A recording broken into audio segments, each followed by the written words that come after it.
ከ10 ዓመታት በፊት አባቴ በዚህ ምድር ላይ የመጨረሻ ትንፋሹን ከመተንፈሱ ጥቂት ሰከንዶች ቀደም ብሎ እጄን አጥብቆ ያዘ። አይኖቹ ፍርሃትና አደራ ይታይባቸው ነበር። በሹክሹክታ እንዲህ አለ፣ አማን፣ ጊዜው ሲደርስ የቁም ሳጥኑን ምስጢራዊ መሳቢያ ክፈት፣ ግን ያየኸውን ነገር ለሰው እንዳትናገር፣ በተለይ ለረመዳን 1 ሳምንት ሲቀር። ያኔ ንግግሩ ትርጉም አልሰጠኝም ነበር።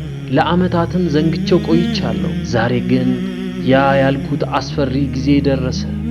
ስሜ አማን ይባላል። ረመዳን ሊገባ 7 ቀናት ብቻ ቀርተዋል። ከተማዋ በደስታና በዝግጅት ላይ ብትሆንም እኔ ግን በጭንቀት ተውጫለሁ። የአባቴ ድምፅ በጆሮዬ ላይ ያስተጋባ ነው። በመጨረሻም ወሰን ወደ አባቴ አሮጌ ክፍል አመራው። ክፍሉ አቧራ ለብሷል። ወደ ቁም ሳጥኑ ጠጋ አለ። እጄ እየተንቀጠቀጠ ያንን ምስጢራዊ መሳቢያ ከፈትኩት። መሳቢያው ውስጥ የነበረው ነገር ግን ያልጠበቅኩት ነበር። ውስጡ በአረንጓዴ ጨርቅ የተጠቀለለ አሮጌ ቁርአንና አንድ ደብዳቤ ነበር። ደብዳቤውን ሳነሳው ደሜ በሰውነቴ ውስጥ ሲቀዘቅዝ ተሰማኝ። አባቴ እንዲህ ብሎ ጽፏል። አማን ሆይ፣ ይህን የምታነበው እኔ ከሞትኩ ከብዙ ዓመት በኋላ እንደሆነ አውቃለሁ። ልጄ ሆይ፣ በዚህ ረመዳን ከተማችን ላይ አንድ ትልቅ ፈተና ይመጣል። የሰው ልጆችን ኢማን የሚሰርቅ የጨለማ ሴራ እየተጠነሰሰ ነው። ያንን ፈተና የምታልፈው በዚህ ቁርአን ውስጥ በተደበቀው ቁልፍ ብቻ ነው። ተጠንቀቅ። የምታየው ሰው ሁሉ ወዳጅህ አይደለም። ግራ ገባኝ። የጨለማ ሴራ፣